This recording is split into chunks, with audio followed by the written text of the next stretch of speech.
Hello, everyone. This is your health coach, Julianne. And today I get to do one of my very favorite things. We get to hear from a powerhouse speaker and author, Nan McKay. Welcome, Nan. Thank you, and thank you for having me. Oh, that's great. Now, for everyone in our audience, both here live and watching the recorded version, Nan is having some unreliable internet issues. Is that what they said, Nan? Well, until I get my new modem, yes. Yeah, well, there you go. So we can hear her very well. So that I think that works. So that's wonderful. Now, I met Nan, what was it, about a month or two ago on a Zoom call, because we both belong to a couple of different organizations. And I found out that she is on chapter, what, 2 or 3 of about your third career, I think. Or 6 or 7, one of Okay, those. one of those. And at a time when of life when most people are thinking about just being retired, no career, we're done, whatever. And she is, as active as ever. So I thought to myself, being a vibrant aging expert, I need to interview this lady. I don't know if you remember I said that. I do, But I do. yeah, so anyway, so here we are. Now, a little bit about Nan, just real quickly. She has come from a background of working with low-income women up and then worked her way up to a president of a large corporation that she founded in 1980. So Nan has impacted the journey of women for 60 years. Her mission today is to provide resources in leadership, entrepreneurship, and marketing for both business owners and organizations. So here is an unusual fact about Nan. She has 2 buildings in Minnesota named after her. That sounds, you'll have to tell me more about that later. Usually you're dead. I wasn't going to say. But She it's was true. also the 2019 California Woman Business Owner of the Year. So, all right, Nan, we don't have a whole lot of time today, but I just wanted to ask you a couple of questions. I'm sure some of you already remember what what we're talking about. I just had to ask her some questions about her life. I'm just super excited about this. So, so you started your new business at a time, as I said, when most people are thinking about just being retired from all kind of careers. And I wanted to just ask you, what inspired you to do that? Well, I suppose most people are retired at 80, as I am, but I don't think I have ever retired. I can't imagine retiring if it means doing something that's not stimulating. And Mhm. I'm a full out entrepreneur. I founded 6 businesses, and right now I'm president of the board for the company I started in 1980, which has 10 offices around the country. And I started another business about 4 years ago that's absolutely fascinating. I bound out of bed, ready to go, with my head swirling with thoughts of how to solve problems and what tasks I can get done today. And I would describe myself as really having the 3 C's: curious, creative, and probably confident. My Mhm. passion is empowering women to be all they can be at any age. Let's call it ageless empowerment. It's all about mindset, Mhm. because you know what? If you think you're old, you are. Mhm. I figured that it's just a number. And Mhm. as long as I can move and think, to me, the sky is the limit. I have a podcast called Trailblazers Impact, 2 YouTube channels where I interview women with interesting stories. And many of them are entrepreneurs, but not all. And Mhm. I have some women from the 1960s who survived despite odds people could never imagine today. So all of this just is exciting and keeps me going. Oh, that's great. I love that. Yeah, I'm really so happy that the paradigm has slowly been shifting over the last several decades of what a woman. I remember when my mother went to college in the 50s, the early 50s. That was unusual. That's not usually, you went to college to get your MRS degree. Not your, bachelor's degree in anything.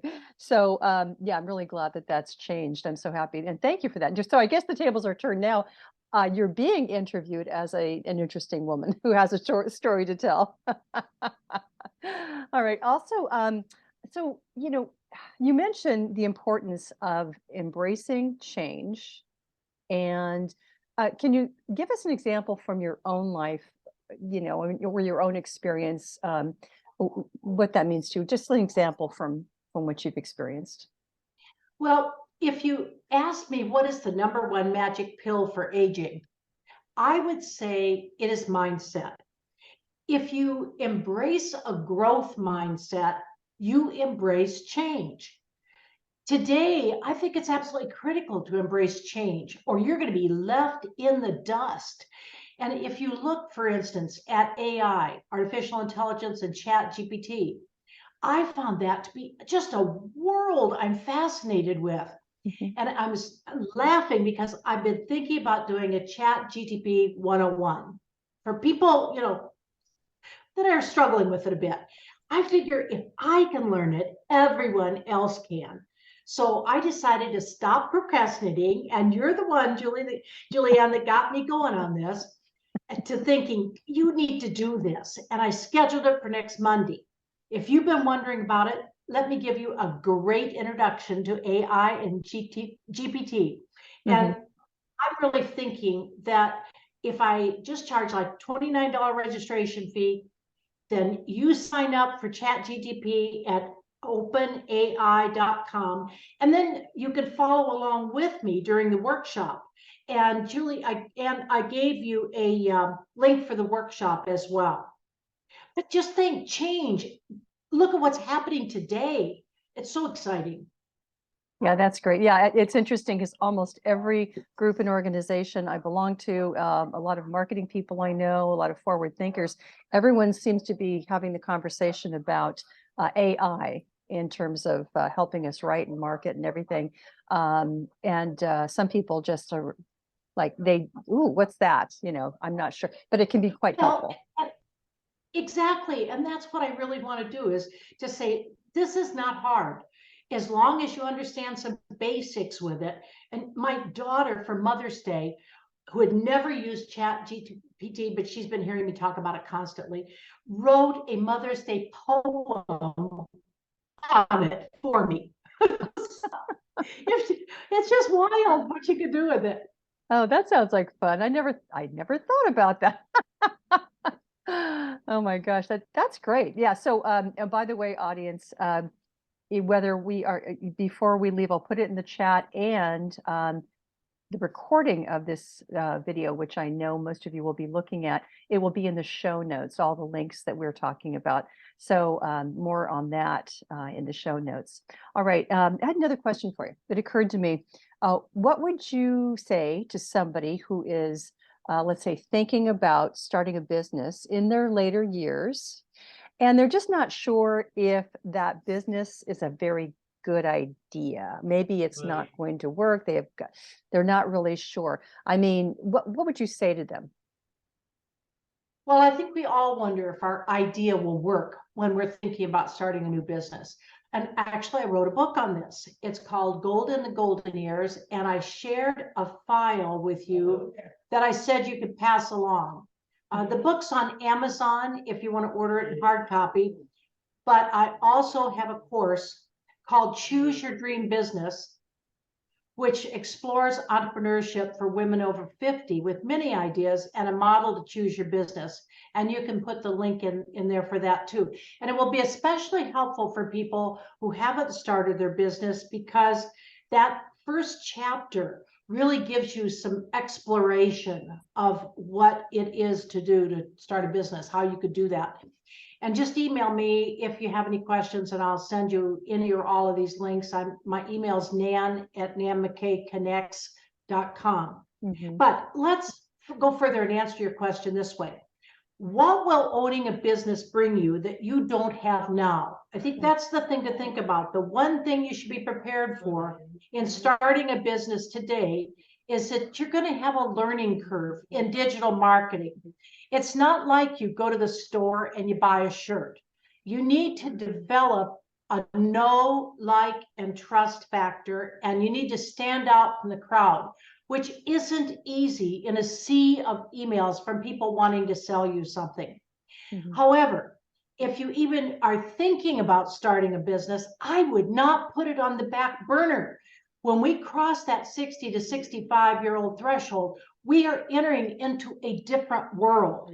And the longer you wait to jump in, the less time you'll have building and enjoying the challenges. So even a part-time business is a business. Selling something on Etsy, it's a business. If you're house sitting for money, it's a business. Business isn't IBM, and that's what people tend to think. It's joining the, listen to this, 12.9 million women-owned businesses today. Does that not just blow you away? That's amazing. So my best advice is to join some women's groups and see what entrepreneurs have to say. If you want to give some talks, Innovation Women is good. Otherwise, email me and I'll give you a bunch. And you can do this virtually, so it's really easy.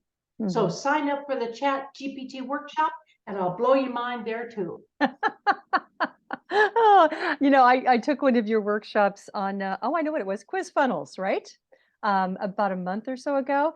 And I mean, you gave us so much information. It was just amazing. So, here's your, it looks like your modem came in. That doesn't look like the delivery guy, though. I'm trying to tell him, back off. Yes, it did. Yeah, life, We're all working at our home offices, so what are you going to do? Anyway, Yeah, the truth. yeah, I can, that chat AI, chat GPT AI is going to be great. I would say anybody listening to this, if you have any questions at all, and even if you think you know a lot, I would say, find out more about that. And again, all of this is going to be available in the show notes with the recording of this interview. So anyway, I think I know we have to close pretty soon. Let's see. We talked about the gift. We've had so much fun. Do we have to go? We might have to do this again. I know we can unpack a whole bunch of things, but we try to keep it short. I know people sometimes I don't want anyone to fall asleep, God forbid. But anyway, let's see. I think that's pretty much about it. I'm going to be posting this on YouTube and sharing links. So I think that's all we've got for today. Hopefully, if we are doing a part 2 of this, Nan, we're going to have brilliant and pristine internet connections all around.